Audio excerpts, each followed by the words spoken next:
Alright YouTube, here we go. This is going to be hopefully the last video for the Warhammer series.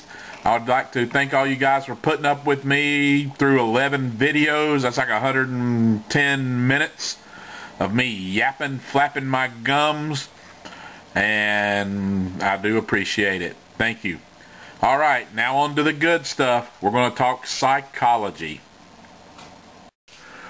Alright, psychology. There you can see it in the Warhammer book. It's on page 48. Oh, look. Hey, I'm Mr. Dragon. I'm big, mean, and scary as hell. Oh no, we're little elf archers. Mr. Dragon is going to charge the elf archers. What would they do?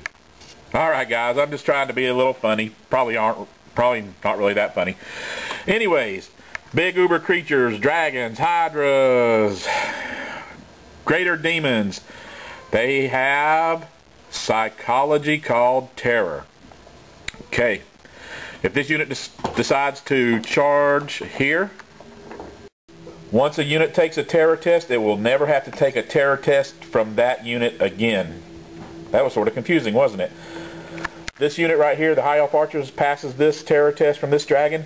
They never have to take another terror test. If there was a second dragon, they would still have to take a terror test from that dragon.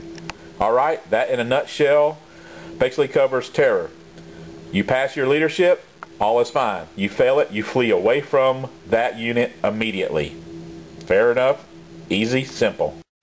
Alright, one of the most common psychology tests that you'll also have to take is panic. This dragon breathed on these archers and killed 3. That's 25%, which would induce a panic test. If you take 25% casualties from shooting, magic, close combat, then you have to take a panic test. And the panic test is just basically your leadership.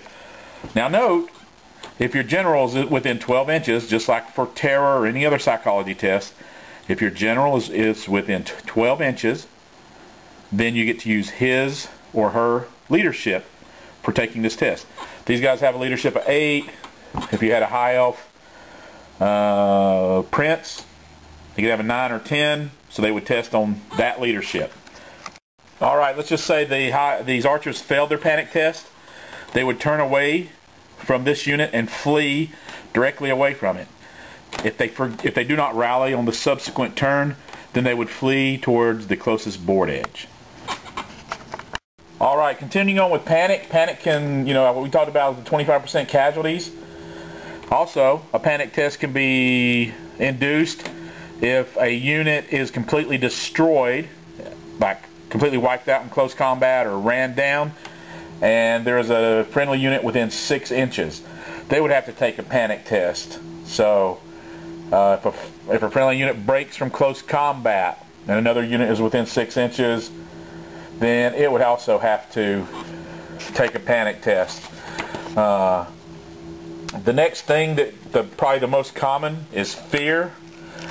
Fear, there are almost every army, I think every army does have some kind of fear-causing creature.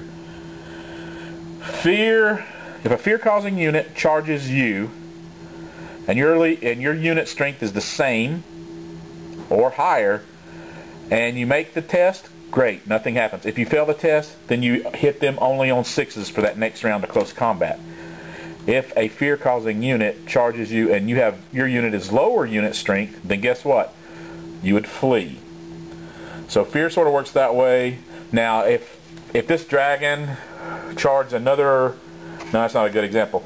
If 2 fear-causing units are fighting and one beats the other one in close combat, well, they just take a leadership test. The fear sort of cancels each other out.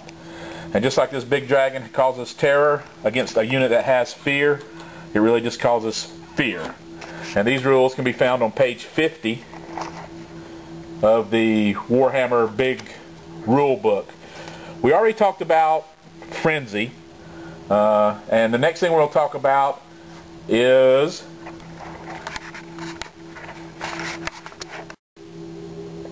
Alright, the next thing we're going to talk about is hatred. The Dark Elves have this as a army-wide rule. Hatred is pretty good.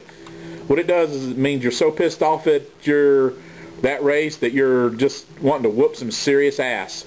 So, that means you get to re-roll any misses in the first turn of close combat. That's pretty good. If you're hitting on 3s and you get to re-roll, you're going to inflict a lot of hits. One of the few downsides on hatred is if the unit that you hate flees, you beat them in combat or whatever, you must. Let me say that again. You must pursue them, because like I said, you hate these guys so much that you want to kill them. Okay, the next thing we'll talk about is unbreakable. There's some units that are unbreakable. These are your tar pit units. These are great for holding up other units. But swarms are some of them. Slayers for the dwarves. Basically, this unit always tests on its unmodified leadership. You don't take into account ranks, how much they lost by, any of that other stuff. Unbreakable is pretty darn good. Unbreakable are immune to psychology. And what does that mean? Well, we haven't really covered it yet, but we will real quick.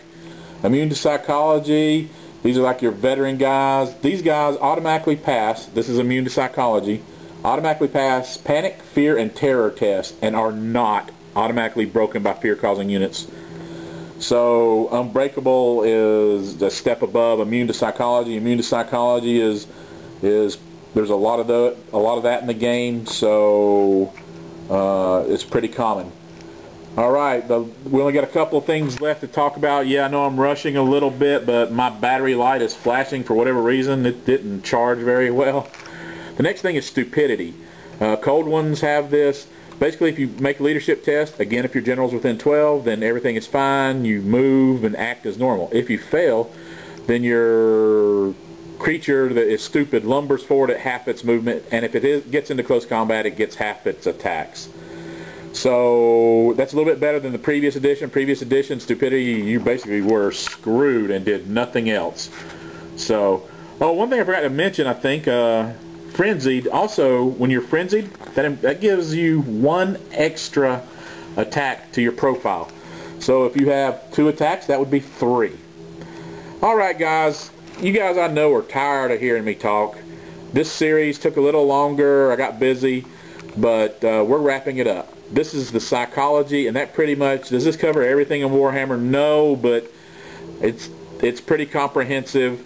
The best thing to do to learn how to play Warhammer, get out there, throw some dice, kill some things, get killed, just have some fun and you'll learn. You know, maybe I'll do some tactics videos and stuff like that. But I do want to thank everybody for watching these videos, and I hope to see you around the YouTube universe. Take care. This is the Fool Injected is out. Have a good one. Bye.